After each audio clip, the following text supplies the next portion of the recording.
Is Upstart a buy? This company has been on a tear going from $130 or so to $330 a share since their Q2 earnings in August.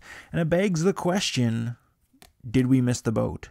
Is it too late to buy? If I buy now, am I acting out of FOMO? If I buy now, is it going to do nothing for 2 years or more? If I buy now, is the stock going to suddenly plummet because I bought? Or will it continue its epic rise, and should I buy? You get the idea, so let's dive into it. Welcome here to the channel, The Paper Bag Investor, where we're looking for multi-bagger investment opportunities that we can have a lot of conviction behind. And essentially, my investing strategy in a nutshell is to research in depth a company and then buy concentrated investments in my portfolio for companies that I have high conviction in. By the way, nothing on this channel is personal financial advice. Please keep that in mind. But let's have a look at Upstart. And before I mention that as well, I also want to say once I get to 10,000 subscribers, I will do a face reveal.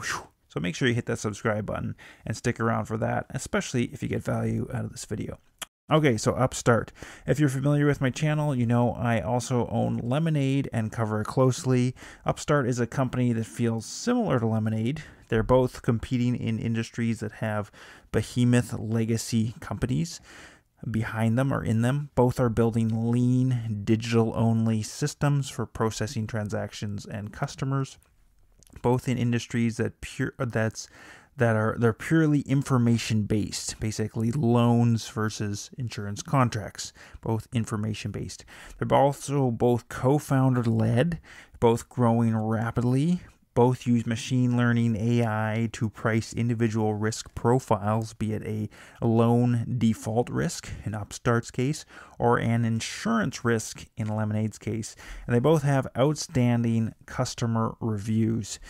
Obviously, according to the market, Upstart was a great buy just a few months ago, this huge run they've had. But are they still a good buy now? There's a lot of people that will tell you when they kind of consider a question like this, they'll say, no way, there's no way they could be because they've risen 200% in the last 2 months. So there's no way they could go any higher. Blah, blah, blah, blah. This kind of logic is abundant, but I would say it's foolish. It's what I would call relative reasoning or reasoning by analogy. It says, the stock is now high, so I guess I can't go any higher. Snap this kind of thinking out of your head. Instead, always remember to think from first principles. In other words, if I look at all the details of the stock, what could it be worth several years from now, and therefore, what is it arguably worth today? Let's walk through, first off, Upstart's Q2 presentation together. So let's jump into that, at least part of it. Upstart's Q2 earnings presentation, this is from August 10th. This is when the stock really took off right after this. So their mission, Upstart's mission, enable effortless credit based on true risk. So they're providing loans, or at least the logic behind a loan, whether a bank should give the thumbs up to a loan or the thumbs down to a loan. They're giving that logic or that reasoning or that information to a bank so that there's more accurate loan processing. So if there's more individual granular risk profiles created for you as the individual, and those can be more accurate to say, yes, you're a safe person to give a loan to, or no, you're not a safe person to give a loan to. Essentially, they're trying to do that and make it completely effortless based on what they're calling true risk, much more accurate risk than traditionally how risk has been calculated. Upstart, at a glance, they're leading AI lending platform. They take all this different information and create an AI model that prices risk. That's really the crux of the business. Some few highlights here: 71% of loans are instantly approved. 97% of revenue comes from fees from banking or servicing with no credit exposure. So they're actually, the way they're set up, the vast majority of their income is coming in the way of fees to the banks, to the people taking the loans or holding a loan, versus actually taking the risk itself should someone default on the loan. So more of that risk is taken by the bank, but they're providing the information that says to the bank, yes, this is a good loan to take, or no, this one you should deny. And they are GAAP net profitable, which is actually is very unusual for a company like this. Still a very young company that's growing so rapidly. So to be profitable already, huge.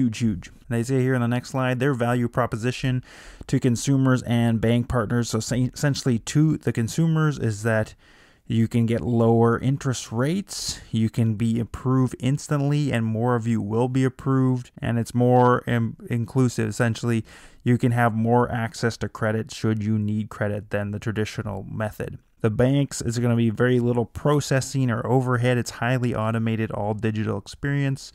Customizable to banks' credit policies and risk appetite, so they can tweak or based on sort of the risk profile they create, the bank can then decide or the threshold of when they want to take a loan or not, and how they should price it. More inclusive and profitable lending programs, probably because they're saying we can actually include more people who you would traditionally maybe just say no, don't take the risk. You can arguably take the risk and earn greater profits from those people. Now the loans market is a huge market. Personal loans, this is just in the US, is for 84 billion. Auto loans, which they're moving into, 635 billion, and US consumer credit 4.2 trillion. And of course, if you looked at the whole world, be even larger markets than that, but even just in the US, huge market opportunities. And we're going to look at some further numbers here in a moment through a projection, but their revenues are rapidly increasing.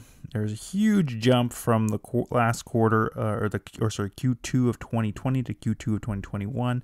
This quarter was down from previous quarters because of COVID. People were not taking as many loans, were being a lot more cautious right there. So the kind of disproportionately year-over-year jump is a little misleading, but they are really taking off. I think the crux of their business really comes down to how good is their artificial intelligence. So I want to play a short clip from their investor video that explains the artificial intelligence system they've built. We knew this would be a long road. We launched in 2014 with just a couple dozen variables, similar in scale to more sophisticated traditional lenders, and had to rely on cobbling together third-party data. Bit by bit, we built up our own data. Think of it like rows and columns in a spreadsheet.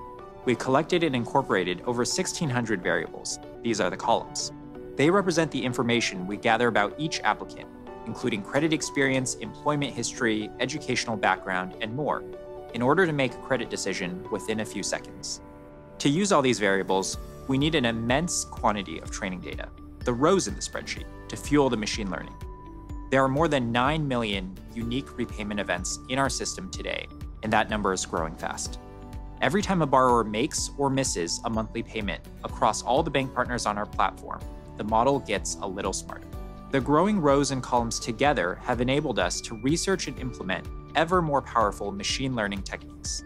Traditionally, lenders use scorecards or, in some cases, regression models that assume the world is linear and can make effective use of only a small number of variables. Machine learning techniques, on the other hand, excel when there are many variables, and the interaction effects between them are complex and subtle. In the investing world right now, there's all kinds of companies that are that throw out the buzzwords artificial intelligence and machine learning. I really like this video and their investor presentation video because it does kind of it breaks down how this could actually work in a way that you can make sense of in your own head. Yeah, okay, it makes sense. They're organizing and building statistical models around 1,600 variables and increasing number of variables even beyond that, but 1,600 right now, to make much more detailed risk profiles than anything that was ever done previously. To say you are a safe person or not a safe person to take this loan. So that really, in my mind, always with anything like this, the proof is in the pudding. Are the customers happy? Yes, they are. The banks and the consumer level customers both seem to be very, very happy. There's excellent reviews for, I won't go into that in detail, but there's excellent reviews for Upstart, it seems, overall. And it seems that, yeah, they're happy because the loans are processed really quickly. and at better rates for the consumer and for the banks. Basically, better lending opportunities for the banks and better overall, kind of on the average, better rates for the consumer than they would have otherwise maybe had or even not had access to a loan. So to me, so far, that's very, very encouraging for a company like this, that the pudding is there and the end results are actually happening.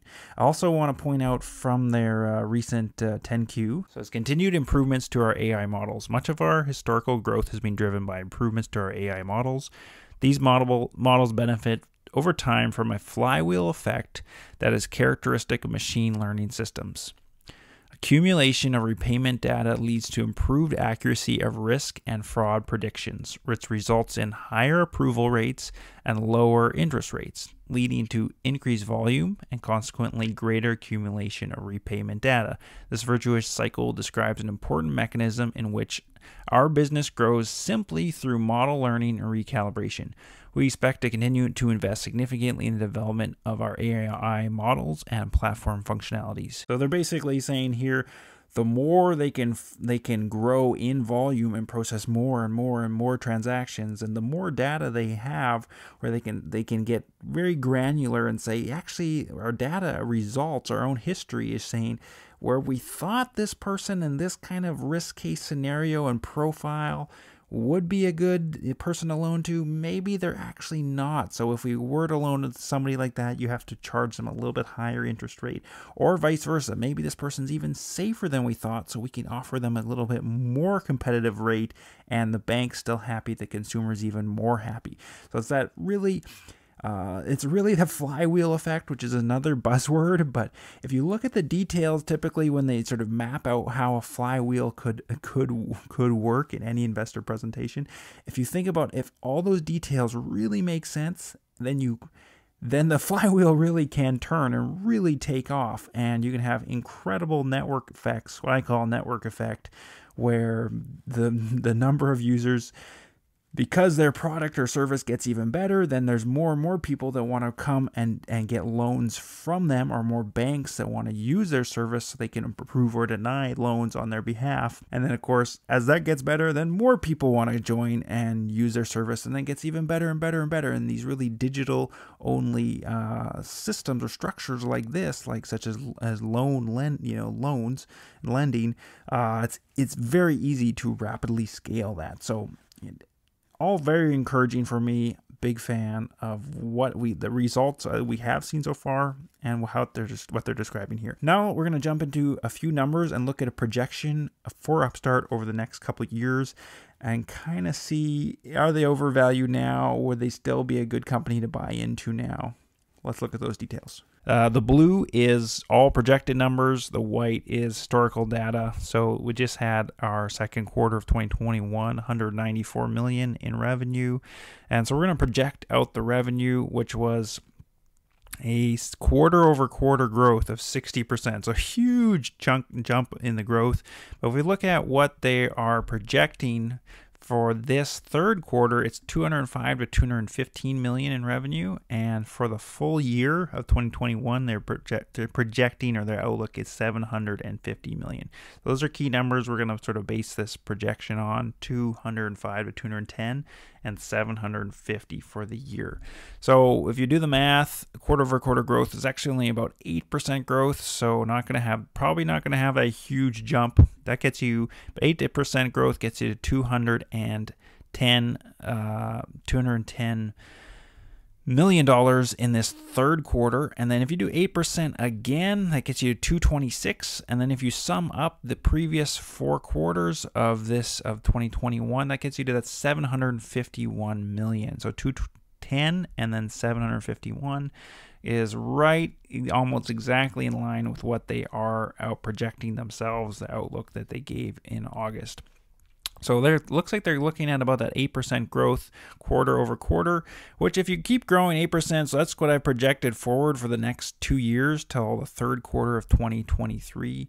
If you keep projecting that forward, 8% may not sound that great, but if you do 8% over 4 quarters, you're talking about 36% annualized growth. So very good growth, very high growth still. and seems reasonable for where they're at. So if they continue to project that out by the third quarter of 2023, you're talking they could be doing something like 500 million plus in revenue. Now their adjusted EBITDA rate was 59 or just under 60 million of the 194 million this last quarter.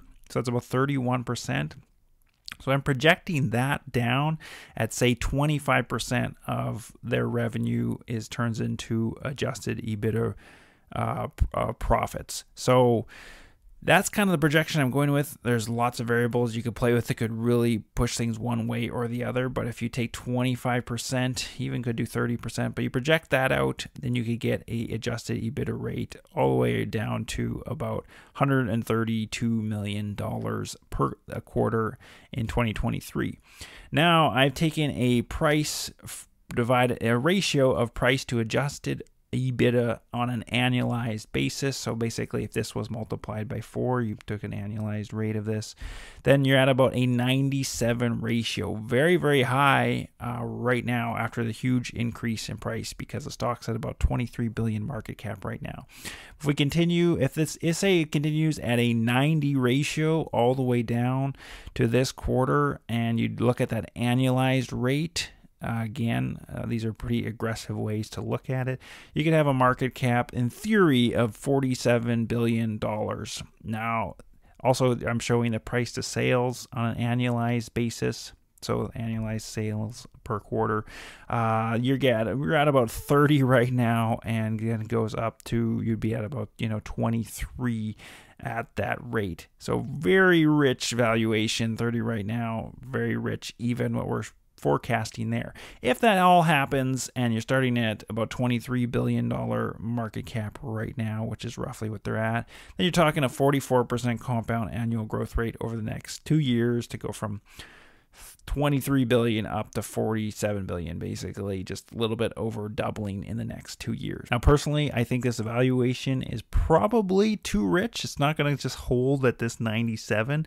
So if I tweak this key number, like say it's half of that, we cut that in half, then suddenly you're down to 2%. 2% compound annual growth rate as it goes from 23 billion and barely touches 24 billion. So that kind of tells me the story right there for the stock. I love the stock. I love the company. I wish I had some people tell me about this company previously, months ago, but I just did not have time to really look into it.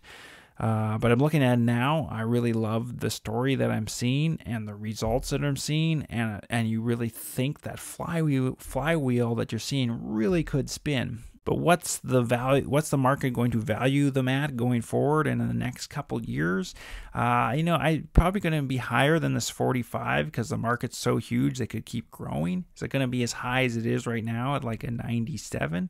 Probably not.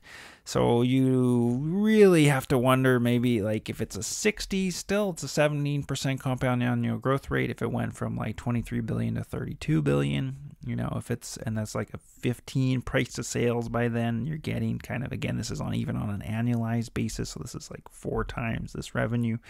But even that could be, you could argue, is way too rich. So maybe it's 50, then you're at like a 7%. Not so great compound annual growth rate, not even really that great at all. If it really drops down to like a 30, you could be at a 16 billion valuation, and you could lose money over the next couple of years. It's hard to say. Of course, if it's up at the 90, you're going to be cruising. You could make 40% of the next 2 years. I would think it's going to be something quite a bit smaller than this. Like if you, again, cut that in half, then you're at like 2%, which is no good in my mind. If you're at like say 60, again, you're back at 17%. That's possible. But what I'm really trying to show you here is that I think a lot of the future growth that they're forecasting, if that rate kind of continues, a lot of that future growth in the next couple years, I think, is already priced in. So in my opinion, probably not the best time to be buying right now. You never know. Still could be a great company in the next couple years. Still could be valuated at this 97 rate and keep growing like that. That could grow like this, and maybe this is 30% EBITDA divided by adjusted EBITDA divided by revenue, then you're going to have 63% over the next couple of years. Could have huge return. I don't think that's very likely. I think something maybe more like this is probably more likely. And honestly, the stock could be trading pretty flat, or you have basically no return for the next next couple years. Is definitely, I think something like that is definitely very possible. We have like a 10 price to sales. This holds out, this rate continues, and basically there's actually no profits over the next couple years. So my conclusion, I love the stock. I love all the qualities of the stock and the company. But when you're looking at it quantitatively, the numbers, I'm not really sure. I could not justify buying in right now. I think it's a little bit too rich. And so my strategy, I'm going to be watching this and carefully and going forward, see how they're executing, how the company's doing.